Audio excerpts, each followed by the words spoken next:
नमस्कार, आप देख रहे हैं एमबी न्यूज 27 खबरें सबसे पहले आप। कृष्णदेव हत्याकांड के दूसरे पक्ष ने सभी आरोपों को बताया बेबुनियाद, कहा उन्हें बेवजह फंसाया जा रहा है। हमने पिछले दिन कृष्णदेव हत्याकांड की एक खबर दिखाई थी जिसमें मृतक के परिजनों ने चांडाल चौक के रहने वाले नित्यम को हत्या का आरोपी बताते हुए कहा था या तो नित्यम ने उसकी हत्या की या उन्होंने किसी के द्वारा कृष्णदेव की हत्या करवाई है। आपको बता दें कि मृतक के शव को पोस्टमार्टम के लिए भागलपुर रेफर कर दिया गया है, जिसकी रिपोर्ट आनी बाकी है। पोस्टमार्टम रिपोर्ट आने के बाद ही इस बात का खुलासा हो पाएगा कि असली कातिल कौन है या कोई हत्या है या मौत। एमबी न्यूज 27 इसकी पुष्टि नहीं करता। मामला चाहे जो भी हो, यह तो पुलिस के जांच का ही विषय है और पुलिस इसकी जांच कर रही है। इस संबंध में हमारे न्यूज के संवाददाता ने दूसरे पक्ष जिन पर हत्या का आरोप लगा है उनसे मुलाकात की। इस मुलाकात के दौरान उन्होंने बताया कि सर, हमें कोई धमकी तो नहीं दी थी और वो दरअसल रात में उनका कॉल आया था 3 तारीख को सुबह में। पहली बात वो 3 तारीख को सुबह में मेरे घर आए थे मिलने के लिए, मेरे भैया से उनको कुछ बात करना था। तो फिर वो जब वहाँ से लेकर तो बोले थे कि भैया घर में नहीं है, वो जिम गए हैं। तो वो बोला कि ठीक है, हम बाद में मिल लेंगे, ठीक है।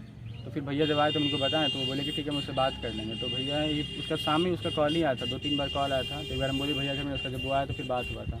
तो भैया बस उससे बात किए थे, ये बात कर, ठीक है। और घर पर जाकर बात किए थे उनके पूरे फैमिली के साथ, वो कोई धमकी नहीं था। और मैं नहीं गया तो वहाँ पर भैया, जैसे कि आपने कहा कि वो आपके घर पे, क्या वो बार बार आता था आपसे मिलने के लिए? जी नहीं, कभी नहीं, पहली बार आया था वो, इतने दिनों में पहली बार। वो भी तभी भी घर पे नहीं आया। और ऐसी बात सामने आई है कि 1 महीने पहले, करीब 1 महीना पहले मारपीट की कोई घटना हुई थी, उसमें भी आपका इन्वॉल्वमेंट बताया जा रहा है। जी सर, मारपीट का घटना हमारे साथ नहीं हुआ था। वो दरअसल बात कर रहा था कि उसने 11:30 बजे रात के आसपास में, 11:30 पौने 12 के आसपास में 2-3 बार कॉल किया था कि, और वो काफ़ी गुस्से में लग रहा था मुझे। और वो बार बार मुझे ये बोल रहा था कि हमको तुमसे मिलना है, हमको तुमसे मिलना है। तो हम लोग भी बोले ठीक है। और सीधी सी बात है, हम लोग बच्चे हैं, पढ़ने लिखने बच्चे हैं, डर लग गया था। सीधी सी बात है कि आखिर 11:30 बजे में कोई फ़ोन करेगा कि मिलना है तो क्या बात होगा, तो डर लग गया था। तो फिर ठीक है, उस टाइम पे भैया भी कटिहार में थे नहीं, वो सीतामढ़ी के बच्चे, क्योंकि उनके दोस्त के पिताजी की मृत्यु हो गई थी वहीं पर। तो फिर वो जब वहीं पर थे तो हम घर में, मम्मी पापा का तबीयत खराब रहता, बताना थोड़ा मुश्किल है क्योंकि पापा को डायबिटीज और मम्मी का कुछ टाइम पहले एक्सीडेंट हुआ था। तो ये सब बात बताना बहुत ज़्यादा मुश्किल है, ऊपर से मम्मी का सर में चोट लगा हुआ है।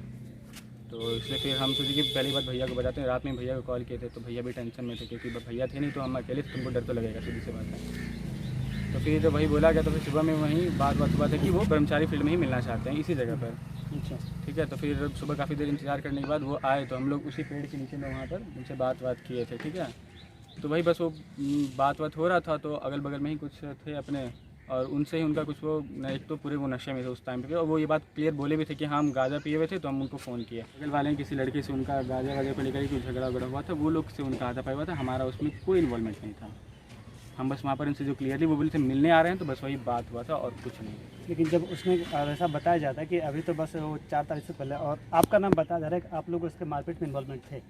नहीं सर, मारपीट में इन्वॉल्वमेंट नहीं थी। उन्होंने बस यही बोले ना कि हम आपको चाहे तो आप कॉल रिकॉर्डिंग निकलवा सकते हैं, और उस टाइम का कॉल हिस्ट्री होगा मेरे पास कि नंबर से कॉल आया था कि मिलना चाह रहे हैं, ठीक है। तो फिर उसके बाद हम लोग कॉल ब्लॉक भी किए थे कि वो दोबारा कभी कॉल ब्लॉक नहीं, मतलब कॉल नहीं कर पाए, और मिलने के लिए ही बस वो चाह रहे थे हमसे, और कुछ नहीं था ऐसा। और मारपीट वाला में हम लोग का कोई ऐसा नहीं है। ठीक है, उनसे आपके पहले कभी बातचीत होती रहती थी? बातचीत नहीं, बहुत साल पहले, लगभग 9-10th में पढ़ते थे तभी हम उनके घर के पीछे खेलने जाते थे, तो वहीं पर बस। मतलब उसके बाद आपसे फ़ोन पे ऐसा कोई मिलना जुलना कुछ भी नहीं होता था? क्या 3 साल सीनियर हैं वो हमसे, 3 साल सीनियर। कौन उनसे सीनियर से कोई बात नहीं करता। हमें बस अपनी क्लासमेट जो हम लोग के दोस्त थे उनके घर के पीछे रहते, उससे बस खेलने में निकले, और कुछ नहीं। जी, आपके हत्या का आरोप लगा था, आप इसके बारे में क्या कहना चाहेंगे? सर, ये आरोप बिल्कुल गलत है, ऐसा कुछ नहीं है। हम लोग पढ़ने लिखने वाले बच्चे हैं। आप चाहे तो मेरा अटेंडेंस चेक कर सकते हैं, सब कुछ चेक कर सकते हैं, मेरा रिजल्ट चेक कर सकते हैं, आपको कितना मार्क्स आता है, उससे आपको क्लियर पता चल जाएगा कि हम कैसे लड़के हैं। और पढ़ाते हैं खुद, तो ट्यूशन और पढ़ते हैं, और इसके अलावा हम लोग का और कोई वो नहीं। और बहुत सीधे सारी गवर्नमेंट का सभी प्रोग्राम करते हैं, पूरा आप अंदाज़ा लगा सकते हैं। जी, मैं बिल्कुल यही कहना चाहूँगा, ये सरासर झूठ है और सरासर बेबुनियादी इल्ज़ाम है ये, जिसके तहत कि हम लोग का सिर्फ नाम बदनाम करने की कोशिश की जा रही है, और इससे पैसा ऐंठने की या किसी भी प्रकार की उनकी साजिश होगी जिससे कि वो हम लोग को बदनाम करना चाह रहे हैं। वो मुझसे आज तक कभी मिलने के लिए नहीं आया था, वो लाइफ में फर्स्ट टाइम मेरे घर मिलने के लिए आया था। लाइफ में फर्स्ट टाइम वो मेरे घर आया था मिलने के लिए। अब उसके मन में क्या था, सबसे बड़ी बात ये मैं कहना चाहता हूँ कि वो बहुत ज़्यादा नशा किया करता था, वीड्स लिया करता था या जो भी चीज़ लिया करता था। उसके दौरान में वो कुछ भी करता था, उसे पता नहीं रहता था कि वो कहाँ जा रहा है, किसके घर जा रहा है, किसे बोल रहा है, क्या बोल रहा है, नहीं बोल रहा है, उसे उस चीज़ का थोड़ा भी ज्ञान नहीं रहता था। क्योंकि आप लोग खुद समझदार हैं, समझ सकते हैं क्या कि नशे में आदमी क्या कुछ नहीं कर सकता। तो वो मेरे घर आया और मेरे घर आने के बाद उसने सुबह चिल्लाया। फिर मैं घर पे था नहीं, मेरे भाई ने मुझे कॉल किया कि ऐसे ऐसे भैया वो आया था। तो जिम में आप देख सकते हैं कि जिम में उस टाइम में मुझे फ़ोन भी आया मेरे भाई का, और फिर कॉल रिकॉर्डिंग भी होगा उसमें कि फिर मैं बोला क्या कि अच्छा क्या बोल रहा था वो, तो बोला क्या कि ऐसे ही मिलने के लिए बुला रहा था। तो जिम से मैंने ये सोचा कि यार कोई नशा में लड़का मेरे घर आ जा रहा है, तो मैं जाकर के सबसे पहले उनके पिताजी को ये बात बता देता हूँ। मुझे उससे बाहर कहीं नहीं मिलना है। मैं जाकर के उसके पिताजी को बोल देता हूँ, देखिए किशन देव मेरे घर आ रहा है मिलने के लिए, उसका इमेज सही नहीं है मोहल्ला में। तो मैं जब उसके घर गया, उसके घर में एक छोटी सी बच्ची टीवी देख रही थी और उसकी भाभी घर में खाना बना रही थी, और वही सिर्फ घर से निकला जब मैंने गेट ठकठकाया और हंस के काफ़ी अच्छे तरीके से बात हुई। वो बोला क्या कि अरे शुभम, हम बोले क्या कि किशन देव तुम हमसे मिलने के लिए आया था? तो बोला क्या कि हाँ भाई भाई, वो भाई भाई करके बात कर रहा था। अगर किसी लड़के से किसी का झगड़ा होता है तो क्या आप उसका फ़ोन चेक कर लीजिएगा, उस फ़ोन में मेरा नंबर शुभम ब्रो नाम से सेव किया हुआ। बड़ी बात उन सब से हट के बात ये सामने आ रही है, हत्या की वजह को प्रेम प्रसंग बताया जा रहा है। ये सरासर बेबुनियादी बात है, क्योंकि इसमें प्रेम प्रसंग का तो कोई बात ही नहीं है। हाँ, ये मैं कहना चाहूँगा कि बहुत पहले, मतलब अभी से 5-6 साल पहले मेरा छोटा भाई जब बहुत छोटा था तो ये लोग ना साथ में बैडमिंटन खेला करता था। किशन देव इससे काफ़ी सीनियर था, तो हम लोग ना काफ़ी गरीब फैमिली से बिलोंग करते हैं। हम लोग के लिए छोटी छोटी खुशियाँ बहुत बड़ी होती है कि पापा ने बैडमिंटन ला करके दिया। तो मेरा भाई बैडमिंटन खेला करता था, तो वो उस बैडमिंटन को उसने ना खेल खेल करके टेढ़ा कर दिया। तो ये बोला कि तुम हमको नया बैडमिंटन खरीद के दो। तो उसी बात पे बोला गया कि नहीं देंगे, जाओ यहाँ से। तो उस दोनों में थोड़ा बहुत कहा सुनी उस टाइम में हो गया था। अब उसी चीज़ को उनका परिवार एक नया मोड़ दे रहे हैं प्रेम प्रसंग लेकर के, ताकि हमारी बदनामी हो। कहना है कि उनका कि वो किशन देव मंडल जो था वो नैन्सी नाम की लड़की को बहुत ज़्यादा चाहता था। अच्छा, ठीक है, और वो शायद जो भी उनसे मिलना या जो भी चाहता था, हाँ। मतलब वन साइडेड लव, हाँ। ऐसा नहीं कि वो, उसने कहना था कि वन साइडेड लव था, और इसी चक्कर में आप लोगों ने उनकी हत्या की है। बिल्कुल बेबुनियादी बात है ये। अब आप खुद समझिए, अगर किसी लड़का को कैटरीना कैफ पसंद है तो क्या वो कैटरीना कैफ उससे प्रेम प्रसंग हो गया? ये तो कहीं हो सरासर सकता है कि वो आपकी बहन को पसंद करता और वो बार बार वहाँ मिलने जाता, तो आपने इससे तंग आके ऐसा कुछ कर दिया? नहीं, वो मेरे घर कभी मिलने के लिए नहीं आता था, नहीं वो कभी कॉल करता था। ये आप कैसे भी पता कर सकते हैं, हमारे घर के सामने कैमरा लगा हुआ है, हर चीज़ है, जिसमें कि आप क्लियर देख सकते हैं कि हमारे घर के सामने वो कभी भी नहीं आता था, ना ही कभी वो मिलने उलने का हम लोग से कोशिश कभी नहीं, मतलब पिछले 4-5 साल में कभी नहीं कोशिश किया था।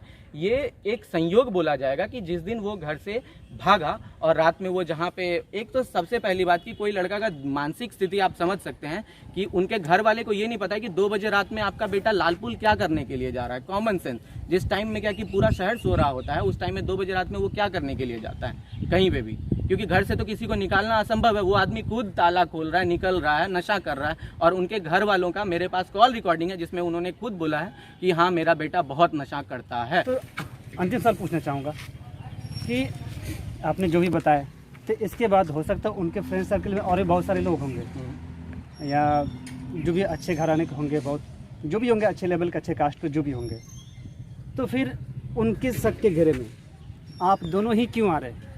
जी, मैं बिल्कुल इस सवाल का जवाब देना चाहूँगा। बिल्कुल, कि जिस रात में, पहले मैं बता देता हूँ कि जिस रात में वो भागा था, उससे उसी दिन 3 तारीख को सुबह मुझसे मुलाकात हुई थी और रात में 11 सेकंड मुझसे कॉल पे बात हुई थी, जिसमें उसने मुझसे कहा था कि गलती से कॉल चला गया था, जो कि पुलिस का भी मेरे पास कॉल आया था कि आपकी उनसे क्या बात हुई थी। तो मैंने वही बोला था कि मिसअंडरस्टैंडिंग से उन्होंने मुझे कॉल कर दिया था। बस यही मात्र उनका फंसाने का या हमारा नाम देने का यही रीज़न है कि इनसे बात हुई है, तो यही हुआ होगा, इन्हीं सबसे हुआ होगा। तो बस यही एक कारण है, और वो बस एक संयोग ही बोला जा सकता है कि ऐसा हुआ है कि लास्ट इनसे हुआ, उसके बाद वो जो भी हुआ। तो ऐसे इसमें हो सकता है आपके भाई को फंसाया जाए, लेकिन नाम तो आपका भी लिया जा रहा है, क्योंकि मैंने आपको बताया ना कि उन्हें 11:30 बजे मुझे ही कॉल किया था उन्होंने, वो नशे में, और हम लोग वहाँ मिलने करके लिए आए थे। वो बताया ना, वही 1 महीने पहले का जो बात है, उसी को लेकर के वो लोग ऐसा बस बोल सकते हैं, और कोई रीज़न नहीं है। आखिरी सवाल रहेगा मृतक के परिजनों से कि जरा सा सोचने वाली बात है, जिन्होंने मुझ पर या मेरे भाई पर इतना गंभीर आरोप लगाया है, क्या वो ये चीज़ भूल गए कि उन्होंने थाना में जो लापता होने की रिपोर्ट दर्ज कराई थी, जो थाना में उन्होंने रिपोर्ट दी थी, उस रिपोर्ट में उन्होंने लिखवाया है, पुलिस बार बार उनसे ये चीज़ पूछ रही होगी कि कहीं भी, क्योंकि मैंने वो रिपोर्ट देखा हुआ है, पुलिस बार बार उनसे पूछ रही है क्या कि क्या किसी से कोई लड़ाई झगड़ा भी है, किसी से कोई दुश्मनी भी है, किसी से कोई प्रेम प्रसंग का मैटर, हर तरह का बात उनसे पूछा जा रहा है। इन्होंने तब तक कुछ भी नहीं बोला, नहीं कोई बात नहीं, कोई बात नहीं। जब आप खुद सोचिए कि लड़का लापता होने के बाद उनको किसी पे कोई शक नहीं, अगर यही शक वाली बात रहती तो उनको तभी हमारा नाम देना चाहिए था ना, ताकि हमसे भी पूछताछ होती कि क्या लापता हुआ है, हमें खुद पता चले ये बात।